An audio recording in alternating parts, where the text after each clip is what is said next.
우리에게 주는 하나님의 말씀을 잠깐 봅니다. 다니엘 4장 19절에서 27절입니다. 다니엘 4장 19절에서 27절. 자, 구약성경 1239면에 있습니다. 자, 여기 앞에도 여기 모니터에도 띄었으니까 잘 보시고요. 다니엘 4장 19절에서 마지막 27절까지 구약성경 1239면. 자, 우리 한 절씩 교독합니다. 벨드사살이라 이름한 다니엘이 한동안 놀라며 마음으로 번민하는지라 왕이 그에게 말하여 이르기를 벨드사살아 너는 이 꿈과 그 해석으로 말미암아 번민할 것이 아니니라. 벨드사살이 대답하여 이르되 내 주여 그 꿈은 왕을 미워하는 자에게 응하며 그 해석은 왕의 대적에게 응하기를 원하나이다.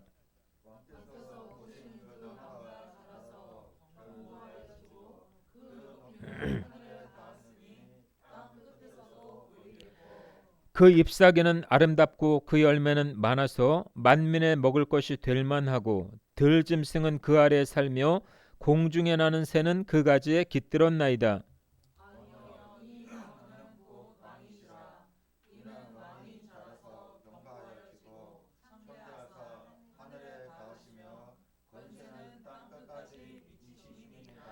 왕이 보신즉 한 순찰자 한 거룩한 자가 하늘에서 내려와서 이르기를 그 나무를 베어 없애라. 그러나 그 뿌리의 그루터기는 땅에 남겨두고 쇠와 노줄로 동이고 그것을 들풀 가운데에 두라. 그것이 하늘 이슬에 젖고 또 들짐승들과 더불어 제 몫을 얻으며 7대를 지나리라 하였나이다.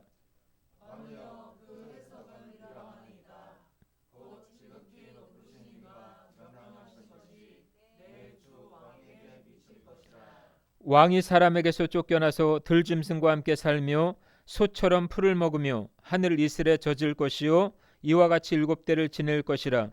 그때 지극히 높으신 이가 사람의 나라를 다스리시며 자기의 뜻대로 그것을 누구에게든지 주시는 줄을 아시리이다.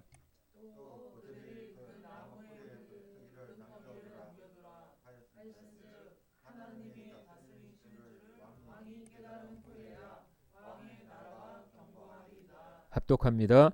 그런즉 왕이여 내가 아뢰는 것을 받으시고 공의를 행함으로 죄를 사하고 가난한 자를 긍휼히 여김으로 죄악을 사하소서.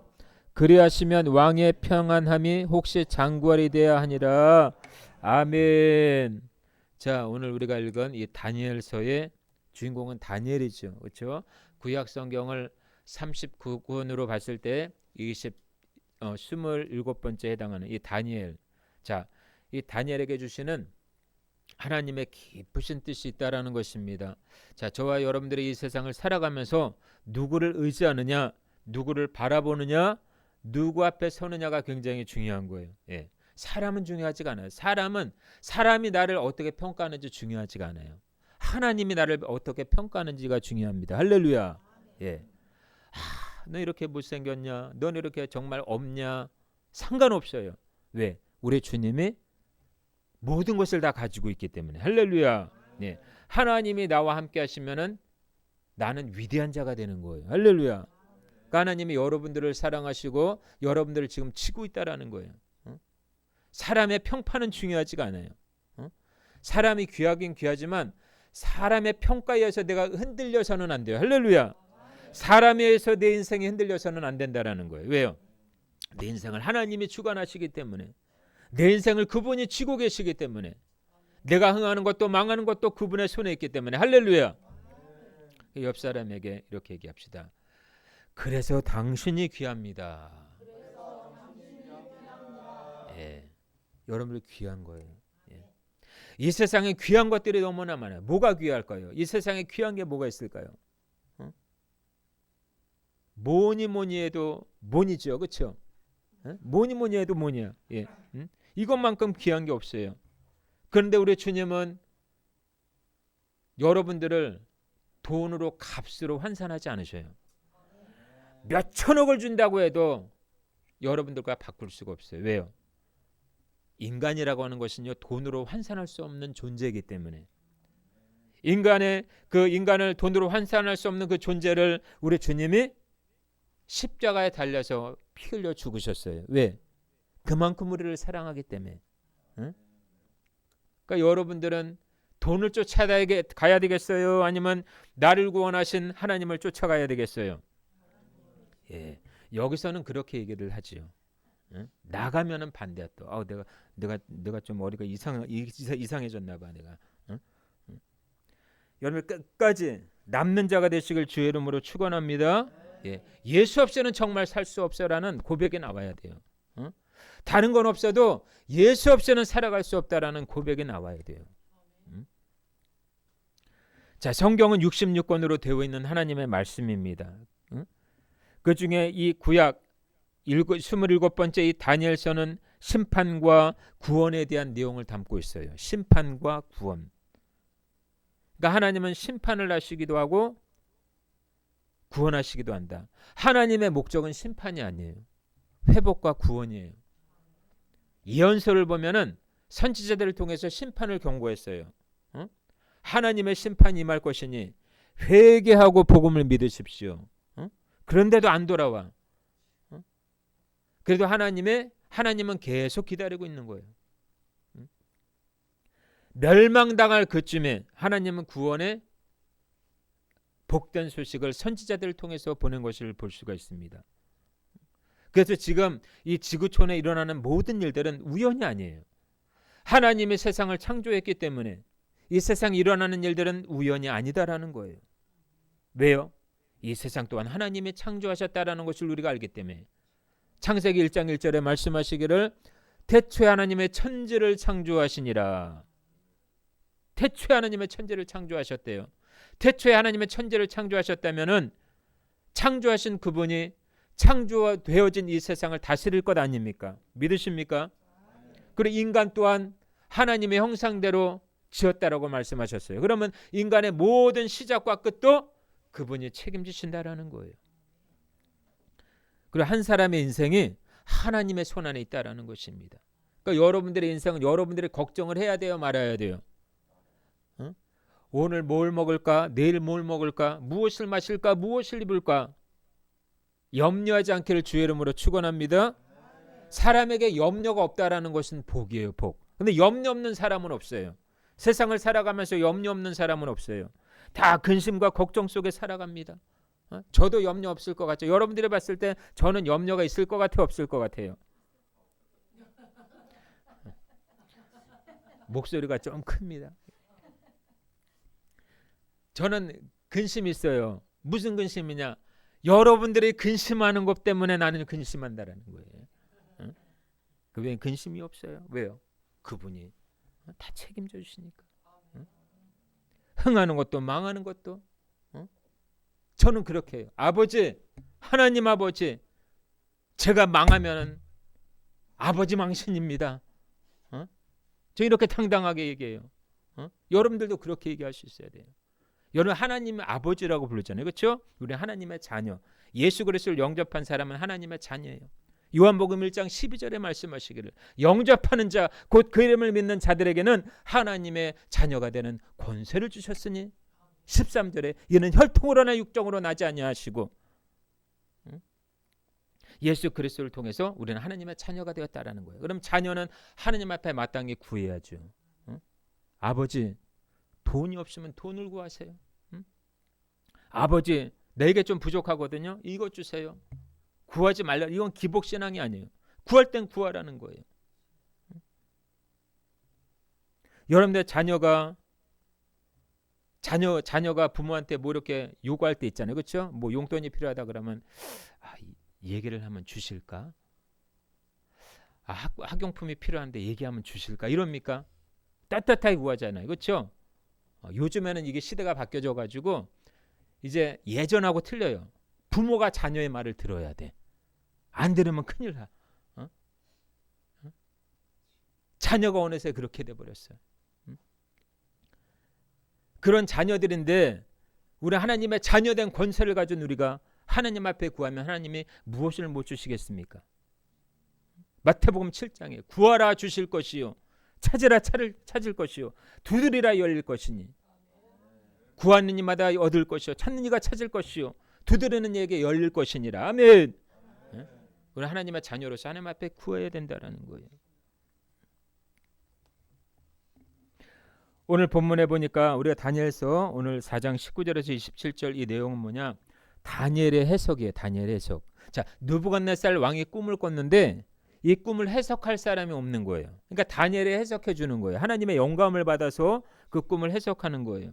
자, 느부갓네살 왕이 꾼 꿈의 내용에 이어서 이제 다니엘의 해석이 나오죠. 그런데 다니엘은 그 해석으로 인해서 마음에 번민이 생겼어요. 왜 번민이 생겼을까요? 좋은 꿈이면은 좋게 얘기하겠는데 좀 이거 꿈을 잘못 얘기하다가는 목 달아나게 생겼어. 그러니까 번민이 생긴 거야. 이걸 얘기해야 되나 말해야 되나. 하나님이 말씀하신 하나님이 주신 그 영감의 꿈을 해석한다라는 건 이건 쉽지 않아요. 그대로 선포한다라는 건 쉽지 않아요. 좋은 꿈이 아니기 때문에 얘기가 쉽지 않다라는 거예요. 길몽이 아닌 흉몽이기 때문에. 예전에 저희 아버지가 꿈을 잘 꾸셨는데 꼭 꿈을 꾸면 이빨 빠지는 꿈을 꾸셨어요. 그러면 항상 하필이면 많고 많은 형제들 중에 꼭 저를 지목해가지고 저한테 뭔가 불길한 일이 생길 것 같다고, 광복이한테 무슨 불길한 일이 생길 것 같다고, 이빨 빠지는 꿈, 그렇게 해석을 했어요. 그럼 항상 그래요. 아버지는 제가 그렇게 밉습니까? 항상 왜 저를 지목하면서 왜 불길한 일이 일어날 것 같다고 항상 얘기를 하십니까? 기분이 안 좋더라고요. 믿지 않는 사람들은 그렇게 해석할지 모르죠. 근데 창세 전부터 하나님은 저를 죄종으로 세기 위한 계획이 있었다는 거예요. 할렐루야. 예. 자, 다니엘의 해석은요, 느부갓네살 왕의 꿈꿈의 내용에 대한 그 해석인데, 자, 세 가지예요. 자, 첫 번째, 나무의 모습은 나무로 해석한다라는 거예요.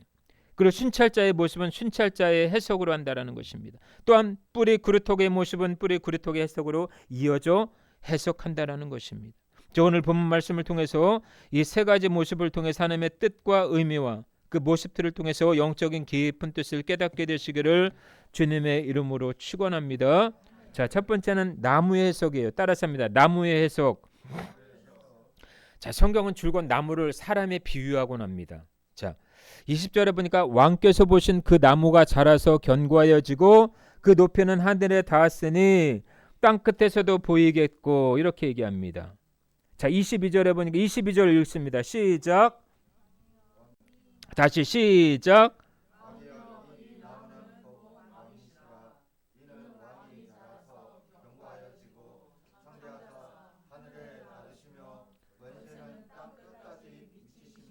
아멘. 이 나무가 곧 누구라고요? 왕. 누구 왕? 느부갓네살 왕. 자, 나무의 의미는 분명한 것이 본문 자체에서 그것을 밝히고 있죠. 그렇죠? 자, 22절에 다니엘은 왕이요 이 나무는 곧 왕이시라 이렇게 얘기하고 있어요. 느부갓네살 왕을 지칭하고 있습니다. 그래서 복음적으로 느부갓네살 왕은 종말의 때에 우리가 이 시대가 마지막 시대입니다. 그렇죠? 마지막 시대에 적 그리스도를 예표하고 있다라는 거예요. 그리스도를 대적하는 자, 예수 그리스도를 대적하는 자, 복음을 방해하는 자가 적 그리스도예요. 예를 들면 신천지와 같은 이만희, 그게 적 그리스도라는 거예요. 이단들. 그렇기 때문에 오늘 본문의 나무는 종말적으로 적 그리스도를 상징한다라고 보면 돼요. 할렐루야. 네. 자, 본문의 이 나무가 느부갓네살 왕이라는 해석을 우리가 안다면 본문의 의미는 더욱 선명하게 드러날 수밖에 없다라는 것입니다. 자, 21절 보니까 21절 한번 읽어볼까요? 21절 시작.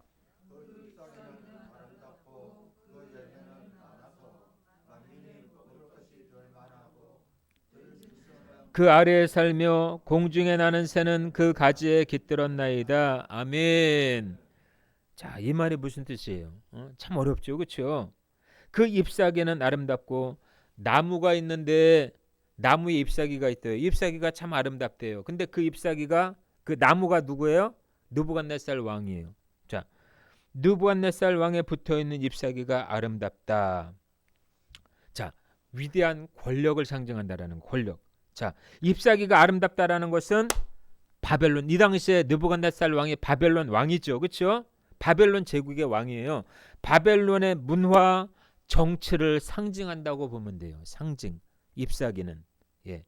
그 열매가 많아서 만민의 먹을 것이 될 만하다라고 말씀하는 것은 바벨론의 경제를 상징한다라는 거예요. 경제. 예. 자, 우리 한번 찾아볼까요?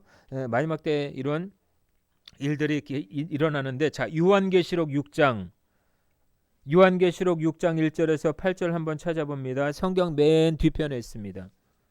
요한계시록 6장 1절에서 8절. 이 다니엘서는 요한계시록과 같이 봐야 돼요. 예. 구약에 계시록이 있다면 다니엘, 신약에 계시록이 있다, 예언서가 있다면 계시록, 요한계시록. 자, 요한계시록 6장 1절에서 8절. 요한계시록 6장 1절에서 8절까지 같이 한번 읽겠습니다. 시작. 내가 봄에 어린 양이 7인 중에 하나를 떼시는데 그때 내가 들으니 네 생물 중에 하나가 우레소리같이 말하되 오라 하기로, 이에 내가 보니 흰 말이 있는데 그 탄자가 활을 가졌고 면류관을 받고 나아가서 이기고 또 이기려고 하더라. 둘째 인을 떼실 때 내가 들으니 둘째 생명울이 말하되 오라 하니, 이에 다른 붉은 말이 나오더라. 탄자가 허락을 받아 땅에서 화평을 제하여 버리며 서로 죽이게 하고 또 큰 칼을 받았더라. 셋째 인을 떼실 때 내가 들으니 셋째 생물이 말하되 오라 하기로, 내가 보니 검은 말이 나오는데 그 탄자가 손에 저울을 가졌더라. 내가 네 생물 사이로부터 나는 듯한 음성을 들으니 이르되 한 데나리온의 밀 한 대요 한 데나리온의 벌이 석 대루다. 또 감람류와 포도주는 해치지 말라 하더라. 넷째 인을 떼실 때 내가 넷째 생물의 음성을 들으니 말하되 오라 하기로, 내가 봄에 청황색 말이 나오는데 그 탄자의 이름은 사망이니 음부가 그 뒤를 따르더라. 그들이 땅 4분의 1의 권세를 얻어 검과 흉년과 사망과 땅의 짐승들로서 죽이더라. 아멘. 자, 오늘 본문에 말이 몇 마리 등장해요? 네 마리. 자, 무슨 말 시작. 예, 다 외우셨어요. 예. 흰 말, 붉은 말, 검정 말, 청황색 말. 자, 이 말은 무엇을 상징하는지, 무엇을 말씀하고 있는지 말씀해 드릴게요. 자, 여기서 흰 말은, 자, 질문할게요. 흰 말은 예수님이다, 아니면 적그리스도다? 자, 흰 말은 예수님이다. 손 들으셔야 돼요. 자, 제가 눈 감은 이유를 아시겠죠? 잘 안 봤다. 다시 기회. 자, 흰 말은 예수님이다. 자, 적그리스도다. 적그리스도. 들어도 괜찮아요. 들어도 괜찮아요. 예. 다 들었다 그러면 그거 보시고 들으면 돼요, 그냥. 예. 자, 흰 말은 적그리스도예요. 적그리스도. 잊어버리면 안 돼요. 백마 탄자가 예수님이셔요. 백마. 예. 흰 말은 그리스도를 흉내내는 자칭 하나님의 대리자. 이제 오늘 본문에 보니까 뭐라고 그래요? 이기려고 하고 또 이기려고 하더라. 그 말에서 힌트가 나오잖아요. 그렇죠? 예. 이것은 로마 바티칸에 흰 세마포를 걸친 교황을 가리킨다라는 거예요. 교황. 예. 흰 말. 자, 그다음에 붉은 말이 몇 절에 나옵니까? 붉은 말. 두 번째. 자, 붉은 말은 뭘 것 같아요? 자, 따라서 합니다. 공산주의 국가. 공산주의 국가를 상징해요. 붉은 말은. 예. 자, 그다음 검정 말은 몇 절에 나와요? 검정 말. 5절에 나오죠. 검은 말이 나오는데 그 탄자가 손에 저울을 가졌더라. 예.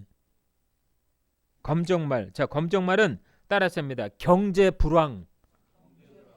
굶주림, 가난, 기근을 상징한다라는 거예요. 기근. 예.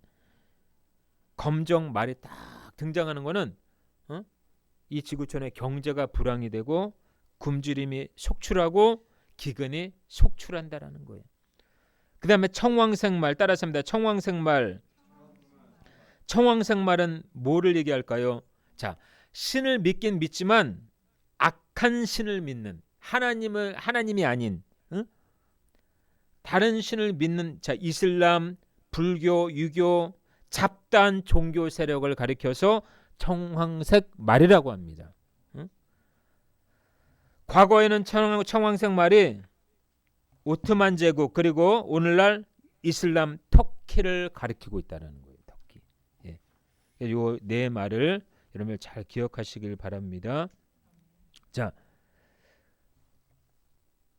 자, 그러면 두 번째 나무는 적그리스도를 의미한다는 거예요. 적그리스도를 의미한다. 자, 대표적인 성경 구절의 계시록 6장 2절인데 한번 6장 2절 한번 찾아볼까요? 6장 2절 우리 찾았죠? 한번 읽어봅니다. 시작. 이에 내가 보니 흰 말이 있는데 그 탄 자가 활을 가졌고 면류관을 받고 나아가서 이기고 또 이기려고 하더라. 아멘. 예, 적그리스도가 바로 흰말이에요. 흰말 탄 자. 자, 느부갓네살 왕의 종말론적인 해석은 적그리스도라는 거예요. 적그리스도. 그러면 그렇기 때문에 오늘 본문의 이 나무도 적그리스도, 나무도 느부갓네살 왕을 가리키는데 종말론적으로 해석하면 적그리스도가 된다라는 것입니다. 자, 적그리스도는 환란의 때의 세상 통치자예요. 통치자. 그야말로 통치자. 그에 대해서 요한 계시록은 기록하고 있다라는 것입니다. 자, 그래서 예수님께서 7인 중에 하나를 떼시는데 네 생물 중에 하나가 우레소리로 말합니다. 자, 네 생물 중에 4개의 말이 등장하죠. 흰말, 붉은말, 검은말, 청황색말. 전체적으로 이 말들은 세상을 심판하는 말들이다 이렇게 알고 있으면 돼요. 세상을 심판하는 말들이다. 예수 그리스도께서 어떻게 보면 보내신 말들이라고도 할 수 있어요. 불신자들을 심판하고 예수 믿지 않는 사람들을 심판하고 믿음의 사람들이 고난 가운데서도 끝까지 싸워 인내하며 승리하기를 다짐하는 깊은 의미가 여기에 담겨져 있다라는 거예요. 할렐루야. 그렇기 때문에 여러분들 시대를 잘 분별할 수 있어야 돼요. 지금 이 시대가 어떤 시대인지를 여러분들이 잘 분별할 수 있어야 돼요. 그냥 무조건 살아서는 안 돼요. 여러분들 생명 귀하지요. 여러분들 생명 귀합니까? 대답이 없는 거 보니까 귀한지를 모르죠. 그렇죠? 예? 내 생명 귀한 줄을 알면은 이 시대가 지금 어떠한 시대인지를 알아야 된다라는 거예요. 자, 두 번째는 순찰자의 해석이에요. 순찰자. 자, 23절 읽습니다. 시작. 왕이 보신즉 자, 시작. 왕이 보신즉 한 순찰자 한 거룩한 자가 하늘에서 내려와서 이르기를 그 나무를 베어 없애라. 그러나 그 뿔의 그루터기는 땅에 남겨두고 쇠와 노줄로 동이고 그것을 들불 가운데 두라. 그것이 하늘 이슬에 졌고 또 들짐승과 더불어 제 몫을 얻으며 7대를 지나리라 하였나이다. 아멘. 여기서 7대는 7년 대환란을 상징합니다. 7년 대환란. 자, 순찰자는 하나님의 천사의 모습으로 등장해요. 하나님의 능력과 권세가 순찰자를 통해 나타난 것이라고 보면 돼요. 그래서 이 종말론적으로는 예수님의 재림할 때 이 능력과 권세로 해석하면 된다라는 거예요. 그래서 순찰자는 하나님의 능력과 권세를 의미한다라고 보면 돼요. 순찰자는 뭐라고요? 하나님의 능력과 권세를 의미한다. 이 순찰자 23절에 자, 그 나무를 베어 없애라 이렇게 얘기합니다. 그 나무를 베어 없애라 명령을 해요. 이미 우리가 살펴본 것처럼 그 나무는 누구를 상징한다고요? 누구? 느부갓네살 왕을 상징해요. 자, 당시 느부갓네살 왕은 온 천하를 호령하는 바벨론 제국의 왕입니다. 그러한 능력과 권세를 가진 느부갓네살 왕을 순찰자는 베어 없애라고 명령할 정도이기 때문에 그의 능력과 권세가 굉장히 높다라는 것을 알 수가 있어요. 응? 느부갓네살 왕만큼의 높은 권세자가 없는데 이 왕을 베어 없애라라고 하는 건 느부갓네살 왕보다 더 크신 권세가 있다라는 거예요. 그렇죠? 그분이 누구예요? 하나님, 예수 그리스도. 할렐루야. 하나님 말고 그 같은 능력과 권세를 가진 자는 이 세상 아무도 없다라는 거예요. 어디에도 없다라는 거예요. 그런데 중요한 말씀이 있습니다. 그러나 그 뿌리의 구루터기는 어떻게 하라? 그 뿌리도 뽑아라 아니면 남겨두라? 남겨두라라는 거예요. 남겨두라라는 건 뭐예요? 회복을 주시는 거예요. 회복. 소망을 주시는 거예요. 기회를 주시는 거예요. 기회. 어? 오늘 우리에게도 하나님은 기회를 주십니다. 아직도 주님 앞에 돌아오지 못하는 사람들에게도 하나님은 기회를 주죠. 어떤 기회? 회개할 기회, 구원받을 기회. 할렐루야. 기회를 주시는 거예요. 이 기회를 잘 선택을 해야 돼요. 이 기회를 잘 포착해야 돼요. 어떤 사람은 기회를 잘 잡아서 수지 맞는 사람이 있는가 하면 어떤 사람은 기회를 잘못 잡아서 폭삭망하는 사람이 있어요. 여러분들 삶에도 기회라는 게 반드시 옵니다. 할렐루야. 기회는 한 번 오고 안 오는 게 아니에요. 기회는 항상 와요. 그 기회를 누가 주신다요? 하나님이 주신다라는 거예요. 하나님이. 누가 바벨론 제국의 느부갓네살 왕을 새와 노줄로 동이겠는가? 그를 들풀 가운데 두겠는가? 그를 하늘 이슬에 젓고 또 들짐승들과 더불어 제 몫을 얻게 하겠는가? 이렇게 얘기하고 있어요. 천하의 느부갓네살 왕을 그렇게 하실 수 있는 분은 누구밖에 없다? 하나님밖에 없다라는 거예요. 하나님의 능력과 권세 앞에서는요, 느부갓네살 왕도 그냥 흙에 불과한 흙, 암기에 불과하는 존재예요. 한 그루 나무에 불과하다라는 거예요. 자, 그래서 하나님께서 느부갓네살 왕이 또 느부갓네살의 기사를 읽는 성도들이 알기 원하는 것은 뭘까요? 25절을 읽습니다. 25절 시작. 들짐승과 함께 살며 소처럼 풀을 먹으며 하늘 이슬에 젖을 것이요 이와 같이 7대를 지낼 것이라. 그때 지극히 높으신 이가 사람의 나라를 다스리시며 자기의 뜻대로 그것을 누구에게든지 주시는 줄을 아시리이다. 아멘. 하나님께서는 우리가 하나님의 능력과 권세에 대해 알기 원하신다. 할렐루야. 나는 하나님이 어디 있느냐? 나는 나 자신을 믿을 뿐이다 라고 말하는 사람들 보셨어요? 안 보셨어요? 보셨죠? 하나님이 어디 있어? 눈에 보이는 하나님, 눈에도 보이지 않는데 하나님 어디 있어? 이렇게 얘기하죠. 그렇죠? 10편 14편 1절은 말씀합니다. 어리석은 자는 그 마음에 이르기를 하나님이 없다는도다. 어리석은 자가 너무나 많다라는 거예요. 하나님께서 한 번만 후 불면은 또한 쓰러져 버릴 것 같은 그 한 그루 나무에 불과한 존재들이 너무나 많은데도 불구하고 교만하게 짝이 없고 바벨탑처럼 지금도 떵떵거리고 하나님 없이도 살 수 있다라고 장담하는 사람들이 우리 주변에 너무 많다라는 거예요. 하나님께서 오래 참고 계시는 것도 모른 채 마음이 높아진 사람들이 너무나 많습니다. 느부갓네살 왕에게처럼 한 순찰자가 나타나 하나님의 능력과 권세를 나타내기 전에 속히 그 영혼들이 깨달음을 얻기를 바랄 뿐이라는 거예요. 할렐루야. 우리 또한 기도해야 돼요. 무지한 사람들이 하나님의 사랑을 깨닫고 하나님께로 돌아올 수 있도록, 복음을 통해서 예수 그리스도를 믿도록, 우리가 그냥 아무 의미 없이 전도하는 게 아니에요. 지옥 갈 영혼들을 자꾸 천국 갈 수 있도록 인도하는 거예요. 자, 마지막 세 번째로요. 자, 뿌리 구루터기 해석이에요. 자, 26절 한번 읽어볼까요? 26절 시작. 또 그들이 그 나무의 뿌리를 남겨두라 하셨은즉 하나님이 다스리는 줄을 왕이 깨달은 후에야 왕의 나라가 견고하리이다. 아멘. 자, 나무 뿔의 구루터기는 느부갓네살 왕이 심판받는 가운데서도 하나님의 긍휼이 있음을 보여주고 있죠. 그렇죠? 나무가 느부갓네살 왕을 상징하고 그 나무의 구루터기, 뿌리의 구루터기가 남은 것은 그 나무가 완전히 죽지 않은 것을 상징하고 있습니다. 아직까지 회복의 여망이 있다라는 거예요. 하나님 완전히 죽이시지 않아요. 회복을 주십니다. 그래서 이 종말론적인 의미는 종말의 때 회개하여 회복되는 하나님의 그 말씀을 상징하고 있다는 거예요. 그래서 우리에게는 마지막으로 우리에게는 두 가지 신앙이 필요합니다. 따라서 합니다. 구루터기 신앙, 회개 신앙, 요 두 개의 신앙이 있어야 돼요. 구루터기 신앙이 어떤 신앙이냐? 여러분들 온 세상이 죄악에 물들을지라도 구루터기로 남아야 돼요.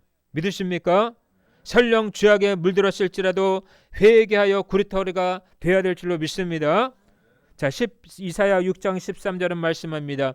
그 중에 10분의 1이 아직 남아있을지라도 이것도 황폐하게 될 것이나 밤나무와 상수리나무가 배임을 당하여도 그 구루터기는 남아있는 것 같이 거룩한 씨가 이 땅에 구루터기니라 하시니라. 아멘.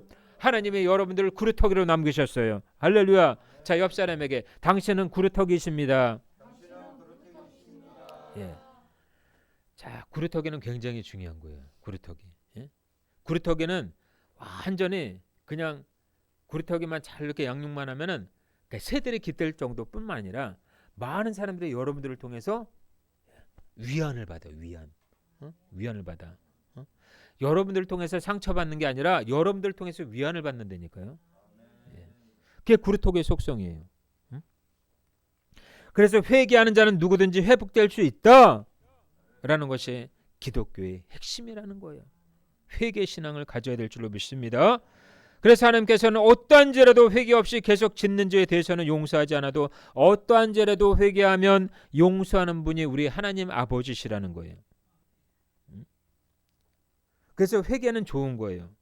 날마다 회개함으로 회복의 여망에 있는 구루터기 신앙을 유지하는 저와 여러분들이 되시길 주의 이름으로 축원합니다. 마지막으로 회개 신앙이에요. 회개 신앙. 자, 회개 신앙의 결과는 뭘까요? 따라서 합니다. 죄사함. 회개 신앙의 결과는 죄사함이에요. 그러므로 다니엘의 해석의 마무리 27절의 기록은 회개 신앙과 연관이 크다라는 것입니다. 자, 오늘 본문의 4장 27절에 보니까 내가 아뢰는 것을 받으라 이렇게 얘기하고 있어요. 내가 아뢰는 것을 받으라. 이 말은 다니엘을 통해 주시는 하나님의 말씀이에요. 공의를 행하라는 거예요. 그 말씀 그대로 행하라는 이야기예요. 또 가난한 자를 궁일히 여기라는 이 직무를 잘 감당하라는 거예요. 가난한 자를 궁일히 여기시길 축복합니다. 그렇게 하면서 죄를 산다고 하셨기 때문에 다니엘의 이 권면들은 회개 신앙의 열매라고 볼 수가 있습니다. 자, 회개에는 뭐가 있다? 회개에는 열매가 있다. 따랐습니다. 회개에는 열매가 있다. 할렐루야. 입술의 회개만이 아니라 삶의 회개가 전제되어야 될 줄로 믿습니다. 예, 삶의 회개가 있어야 돼요. 삶의 변화가 있어야 돼요. 개인의 변화가 있어야 돼요. 속사람의 변화가 있어야 돼요. 할렐루야. 예수 믿는 것은 나의 속사람의 변화가 일어나는 거예요. 내가 변화되는 거예요. 내가 변화되는 거.